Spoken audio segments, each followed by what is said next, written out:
En Dígitos Media, donde tu opinión es libre y la información es valiosa. Esto es Materia Gris por En Dígitos Media, donde la información es libre y tu opinión es valiosa. Muy buenos días, muy buenas tardes, muy buenas noches. Esto es Materia Gris por En Dígitos Media.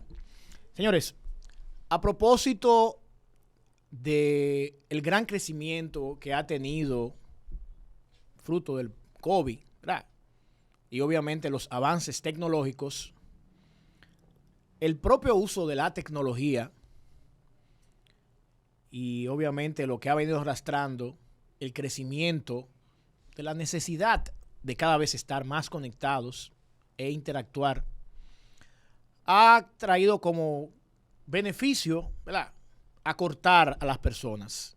No importa la distancia, no importa la localidad, estamos cerca. Pero de igual manera, estos avances tecnológicos han traído como consecuencia que los delincuentes, que los curiosos, como le digo yo, también hayan cambiado la modalidad de hacer sus ocurrencias. Y es por eso que el día de hoy hemos querido, por Materia Gris, acá por la plataforma En Dígitos Media, hemos querido tocar el tema, un tema que mucha gente toca, pero tal vez no de la forma en que nosotros lo vamos a tocar, el tema de la ciberseguridad. Y en este caso, hemos invitado a alguien que va a estar permanente. Él que invitado, pero no ha invitado nada. Él no lo sabe todavía. Él va a estar permanente en esta parte de Materia Gris.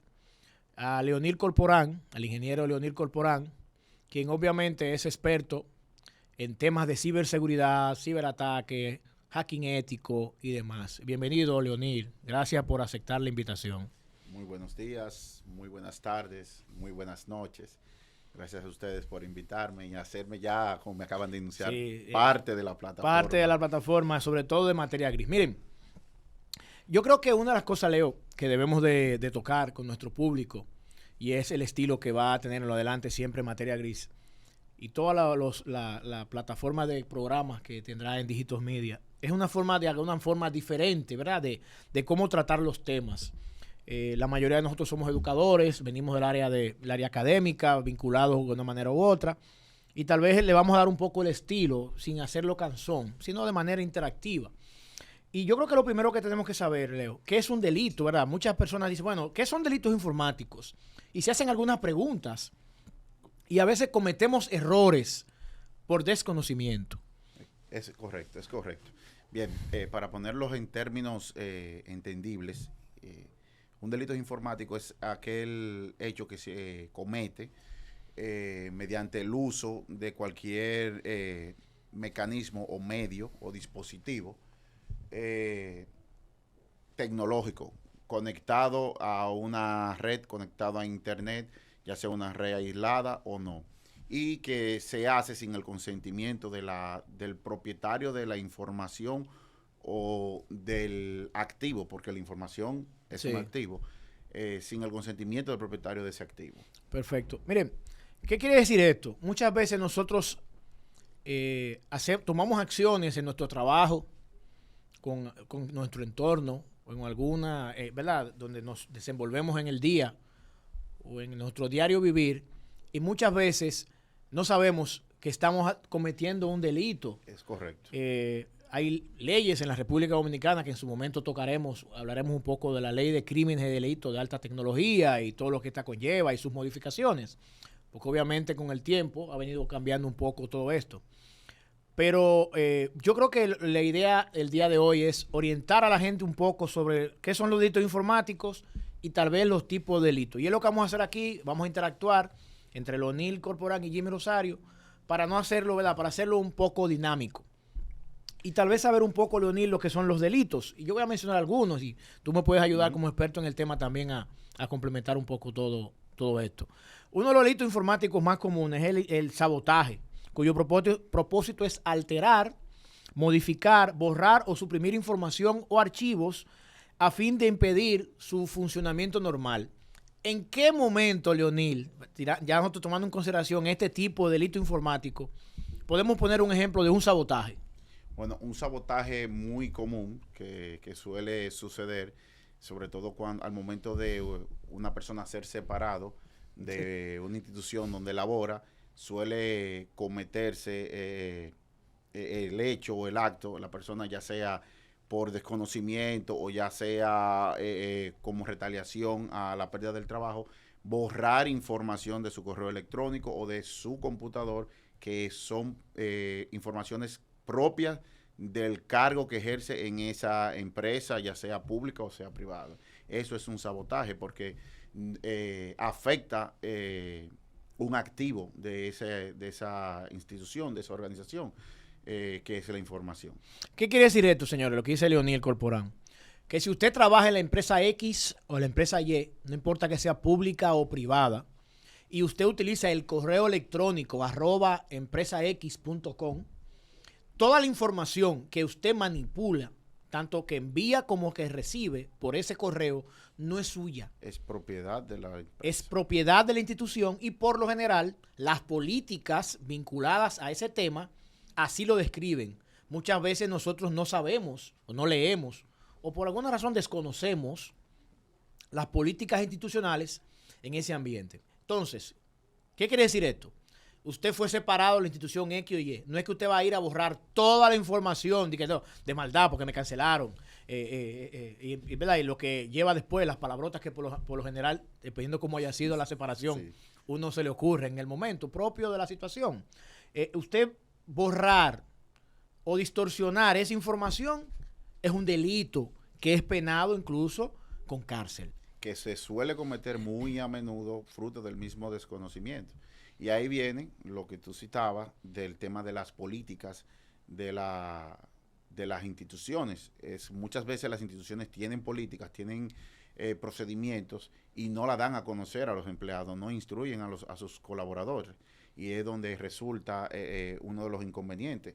Y digamos que es la primera, el primer eslabón y el eslabón más débil que puede tener una institución es el empleado desinformado. Y a medida que nosotros, cuando digo nosotros, nos referimos a las personas que estamos de una manera u otra vinculadas al sector de la seguridad de la información, fomentamos el educar a nuestros colaboradores sobre lo que es ciberseguridad, lo que es asegurar la información, orientarlos sobre lo que es propiedad de la institución, pues ahí damos el primer paso para mitigar un vector de ataque. No, definitivamente la educación, como en muchos otros temas, es la base de muchas cosas. A propósito, tenemos empresas e instituciones que no se preocupan por esto, por educar, y luego al ver las consecuencias propias de temas de este tipo, la separación por alguna razón u otra de un servidor, ¿verdad?, de esa institución, un empleado, por lo general muchas veces por desconocimiento tendemos a tener este tipo de situaciones que luego son muy lamentables para ambas partes, porque la institución no quiere perder su información, ¿verdad?, porque debe mantenerse en el tiempo, y obviamente el empleado, el servidor tampoco va a querer de alguna manera ser afectado por esto, que muchas veces por los impulsos propios de lo que ha sucedido, puede cometer ese tipo de errores. Otro tipo de fraude que tenemos, señores, muy común entre las personas es el espionaje informático. Yo no sé si Leo quiere abarcar un poco sobre el espionaje informático, que va por varias vertientes. Sí, porque va por el espionaje desde el punto de vista de la empresa y hay otro que va de los puntos de vista incluso de lo personal. Es correcto. Hay una línea muy delgada entre lo que es el espionaje y lo que es la violación de la privacidad. Y dicho sea de paso, podríamos decir que es casi sinónimo, porque en el momento donde, un caso muy común de espionaje, yo tomo el celular de mi pareja sin su consentimiento. Atención, mucha atención. Correcto. Para espiar las imágenes, las conversaciones que pueda o no tener, yo estoy incurriendo en un espionaje, estoy incurriendo en la violación de la privacidad de esa persona. Pero tenemos el otro vertiente, el de las empresas. En el momento en que yo, por una manera u otra, logro tener acceso a una red empresarial, a un correo empresarial, y lo utilizo para hurgar, para indagar sobre un X proceso, procedimiento, un desarrollo, una investigación de una empresa, yo estoy incurriendo en un espionaje. No tengo que estar presente dentro de la empresa para cometer el hecho, que esa es una de las tantas cosas que lamentablemente ha facilitado el tema de Internet, la accesibilidad a los recursos tecnológicos. Perfecto. Bueno, para ir avanzando, señores, otro tipo de delito que también es muy común son los fraudes, sobre todo utilizando el phishing. El phishing. El phishing, que no es más, y Leonid puede dar un poco más de detalle al respecto, es como un individuo o individuos, por lo general, utilizan o disfrazan una dirección URL con el nombre de una entidad conocida, que por lo general puede ser un banco o una empresa X o Y. Al usted recibir, por lo general, por correo electrónico o por WhatsApp, por cualquier dispositivo, ese URL indicándole tomar una acción, al usted cliquear, por lo general, le lleva a un entorno muy similar al que están simulando. Entiéndase, si usted es un usuario, que muchas veces lo hacen masivamente y a uno le llegan correos de bancos, ¿verdad? Incluso internacionales, que uno dice, ¿cómo me llegó ese correo a mí? Eso tiene que ver muchas veces con este tipo de delito. Entonces, al llegarle el correo o el mensaje, usted cliquea y por lo general le lleva a un entorno muy similar al de esa institución, que por lo general son bancarias, pidiéndole una acción. Y de esta manera, al usted tipear los datos que le están solicitando, usted está confiado muchas veces creyendo que está en esa institución, generalmente roban los datos. El phishing es uno de los delitos informáticos que más me gusta a mí analizar, uno de mis favoritos, podría decirse. Y es porque a partir del encierro que causó la pandemia del COVID y la digitalización de tantos servicios, se incrementó notablemente. De hecho, el phishing fue el principal delito informático cometido entre verano 2020 a diciembre 2021. Bueno, y esto debido... Propio del COVID, ¿verdad? Del COVID, de la dinamización de la tecnología, de la digitalización de los servicios. Y efectivamente, como tú dices, uno de los principales vectores de ataque era suplantando la identidad de las páginas de los bancos. Pero voy más lejos.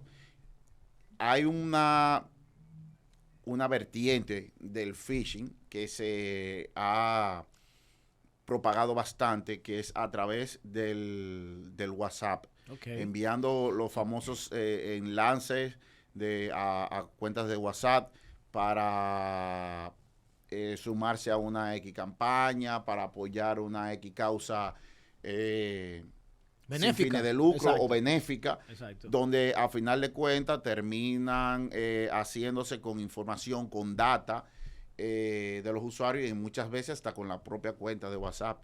Y yo siempre, para este tema del phishing, utilizo una frase que es: si usted no confía en el origen de ese mensaje, por más legítimo que se vea, por más bondadoso que se vea, no lo abra. No lo abra. Si su banco nunca le va a mandar a usted a un correo electrónico que ponga su contraseña y su usuario para confirmar, porque el banco no necesita esos datos para saber que es usted. El banco nunca le va a pedir los códigos de la tarjeta del factor de autenticación, como me llegó una vez a mí, que digitara los 40 códigos de mi tarjeta. ¡Wow! Los 40. Los 40, okay. No uno, ni dos, ni tres, Wow. Los 40. El banco no necesita esa información es suya. Si a usted le llega ese correo y usted tiene duda, contacte su banco, contacte un agente del banco, que seguro le va a informar al respecto.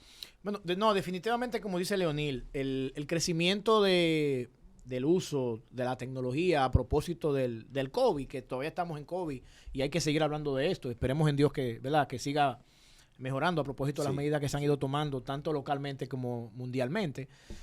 Incentivó, como dije al inicio de esta intervención, incentivó que los inquietos cambiaran su metodología de obviamente cómo delinquir. Otro de los, digamos, de los tipos de delitos que por lo general cometemos a veces sin darnos cuenta o sin querer queriendo, son lo que se hace para ingresar a sistemas electrónicos protegidos.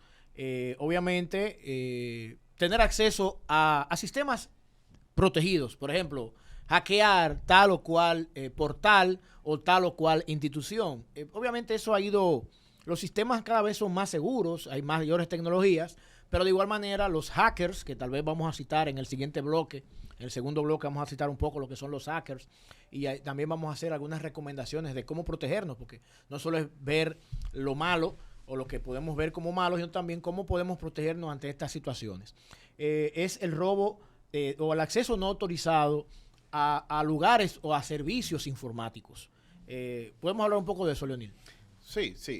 Bueno, uno de los, y que lamentablemente en nuestro país, donde aún falta tener legislaciones más rígidas hay que reforzar un poco sobre este particular, se comete mucho el acceso a propiedad intelectual, el acceso a servicios, quizás de forma no intencionada, a servicios no autorizados. Por ejemplo, algo muy común es compartir el acceso de Netflix, a propósito que en estos meses ha estado en boga el tema. ¿Es ilegal compartir es ilegal, Leonil, compartir la contraseña de Netflix? Hasta el 16 de febrero de este mes, hasta el 16 de febrero, perdón, de este año, era ilegal. Netflix le dio un retroceso a esa decisión que había tomado porque vio que le estaba afectando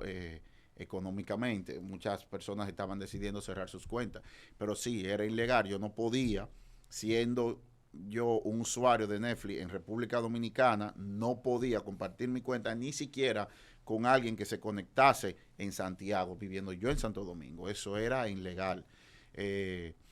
Otro de los hechos que se suele cometer es también compartir las credenciales de las cuentas de Office 365 o de alguna manera hacerme con ella y yo utilizarla sin el consentimiento del propietario. Uno lo ve como muy insignificante utilizar el Office, pero eso también es violación de la propiedad intelectual y violación al uso de servicios de terceros. Ok, bueno, yo creo que podemos citar muchísimos otros ejemplos, pero vamos a dejarlo ahí, ¿verdad? Y que sean nuestros seguidores por acá, por Materia Gris, por En Dígitos Media, que a través de nuestras cuentas de redes sociales puedan interactuar y hacer preguntas al respecto.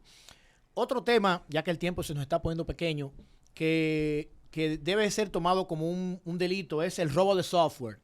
Y ese es uno de los que más cometemos, a veces por desconocimiento. El robo de software es cuando usted, amigo y amiga, toma, ya no tanto como antes, porque ya el CD y el DVD no se está utilizando como lo anterior, ¿verdad? No, y que los desarrolladores de software han tomado la decisión de validar la autenticidad de ese servicio en sus sistemas. Ya no lo hacen con una llave, con Exacto. un product key. Que anteriormente se craqueaba, ¿verdad? El craquear el Windows, por lo general. En mis tiempos, bueno, términos medios, pues yo empecé hace mucho.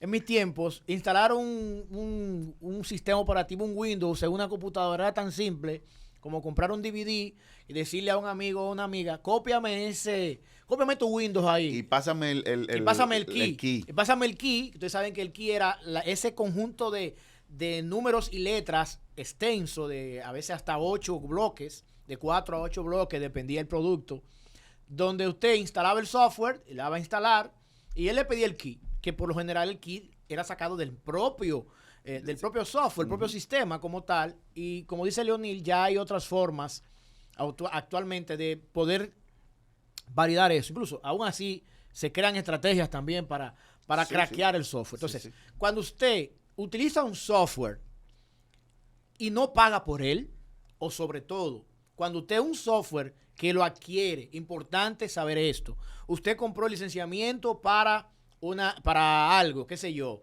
un software para contabilidad, vamos a decirlo así, un ejemplito básico. Usted compró el software de contabilidad y es para, según las políticas de lo que usted contrata, dice que para uso suyo de su empresa o algo limitado, siempre hay un contrato que dice cuál es la limitación, ¿verdad? Hasta dónde puedo llegar. Pero usted agarra ese software y lo copia en una memoria o en algún dispositivo de almacenamiento y se lo pasa a Leonil, a Juaniquita, a Pedro, o se lo vende incluso, ya usted está cometiendo ahí un acto ilegal y eso puede ser sometido a la justicia. Es correcto, es violando la propiedad intelectual y los derechos de licencia, porque por lo regular, y como tú lo planteas, cuando se adquiere un software, un sistema, se especifica la cantidad y el límite de equipos en los que ese sistema puede estar actualizado y no se permite la reproducción o distribución del mismo. Pero aún me voy más lejos, ya que tú citaste el tema de lo que nosotros en nuestro momento vivimos, claro, que era el software craqueado. Miren, señores, cuando usted decide utilizar un software craqueado, el riesgo va más allá del simple hecho de utilizar un software pirateado que es penado por la ley. Quien modifica el código de ese software para que funcione de manera craqueada, por lo regular, eso es un caramelito envenenado. ¿Por qué? Lo hace para lograr, en su mayoría, tener acceso a través de puertas traseras a su computador y utilizarlo como un vector de ataque a terceros, lo que lo convierte a usted en cómplice involuntario de un posible ataque a una institución, a una empresa o a un particular. Claro que sí.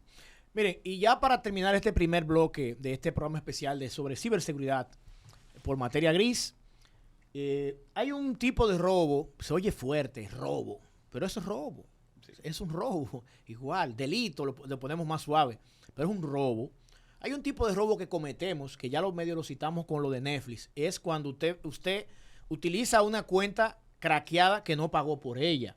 Por ejemplo, como el caso de Netflix o cualquier otro servicio de Apple o de Amazon, tantos servicios de streaming, por mencionar algunos, ¿verdad?, de los que más utilizamos.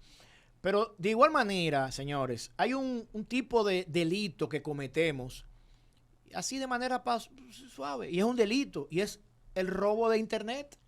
Es correcto. Cuando usted está utilizando la contraseña de una empresa, de alguien, o craquea, porque hay muchos softwarecitos para eso. Depende de qué tan débil esté la seguridad de esa red. Cuando usted utiliza el Internet del vecino, del amigo, de la empresa que está cerca, eso es un delito. Eso es un delito. Y puede ser penado por la ley. Y de hecho, en las actualizaciones de la nueva ley o de la ley vigente de delitos de alta tecnología, está claramente especificado el robo de servicios contratados por terceros, el uso de servicios contratados por terceros sin su consentimiento, y dentro de eso cabe el uso del Internet. Bueno, así mismo como podemos, y ya en el segundo bloque. Y para cerrar, un delito que muchas veces desconoce la persona, que es un delito informático, y lo es, y es uno de los más antiguos en nuestro país, es el delito de la tarjeta de crédito.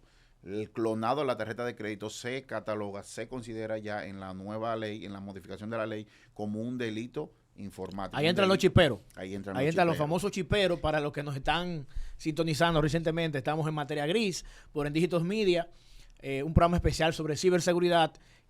Hablando un poco sobre son los principales delitos en este primer bloque. En el segundo bloque vamos a hablar un poco sobre cómo prevenir un poco, ¿verdad?, estos delitos informáticos. A propósito también, qué tanto hemos crecido en ese aspecto aquí en la República Dominicana, e incluso reconocido por el propio presidente de la República en su discurso de rendición de cuentas ahora en el 2023, recientemente. Y estamos hablando sobre eso, una charla, ¿verdad?, lo más, digamos, llana posible, porque muchas veces la gente no entiende. A veces la forma de educar viene también acompañada de la forma en cómo uno hace que las personas entiendan un poco sobre el tema, porque estos temas técnicos muchas veces... El léxico muy técnico suele confundir. Confunde a las personas. Entonces, los chiperos, el modo chipeo, que como la gente no entiende, sí. El modo chipeo es uno de los grandes delitos que ustedes han visto en la prensa, nacional e internacionalmente, cómo ha crecido. ¿Y en qué consiste el modo chipeo? Aprovechar, Leonil, que tú lo mencionaste. Bueno, básicamente los famosos chiperos en nuestro país, lo que hacen es que compran a través de la dark web con criptomonedas. ¿Qué es la dark web? Para tal vez, porque mucha gente dice, ¿qué es esto? Dark web es el nombre que globalmente se le ha dado a una red utilizada, una red de internet utilizada a través de navegadores como el Tor, que es un navegador que permite acceder a esa La cebolla, red. generalmente le dicen. La cebolla, precisamente le dicen la cebolla porque es un navegador que funciona por capas y permite entre capas y capas y capas borrar el rastro o la huella para poder lograr rastrear el acceso hasta esa red. Entonces, ¿qué hacen estos chiperos? A través de ese navegador y ya estando en esa dark web, a través con criptomonedas, consiguen comprar tarjetas previamente clonadas.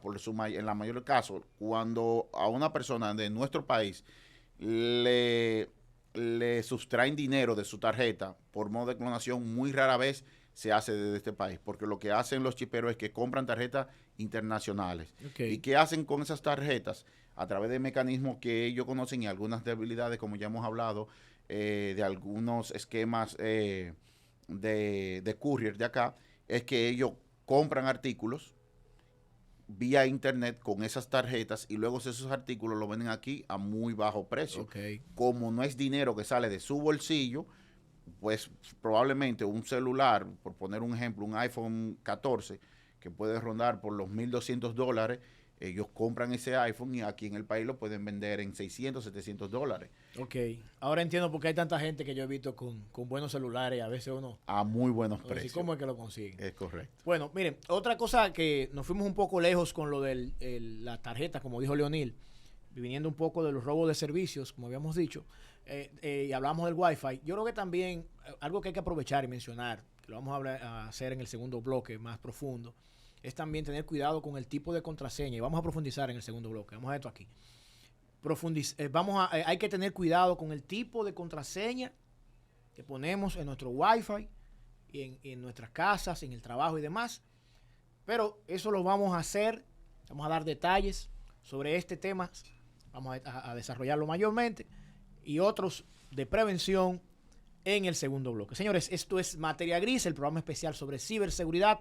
Me acompaña Leonil Corporán, yo soy Jimmy Rosario, por Endígitos Media, una forma en la cual queremos orientar a la gente a propósito de este gran crecimiento del uso de la tecnología y obviamente asimismo los delitos informáticos. No se vayan, vamos a hacer una pequeña pausita para tomar agua y descansar un poco.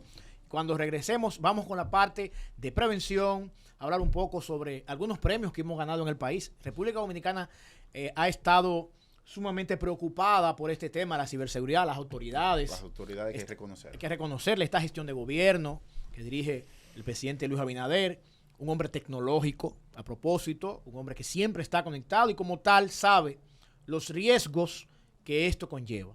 En ese sentido, ha habido iniciativas interesantes a favor de los ciudadanos y las ciudadanas que muchas veces, tal vez, Leonil, no entendemos, porque ¿en qué me sirve a mí que nosotros seamos de los primeros lugares en prevención de ciberseguridad?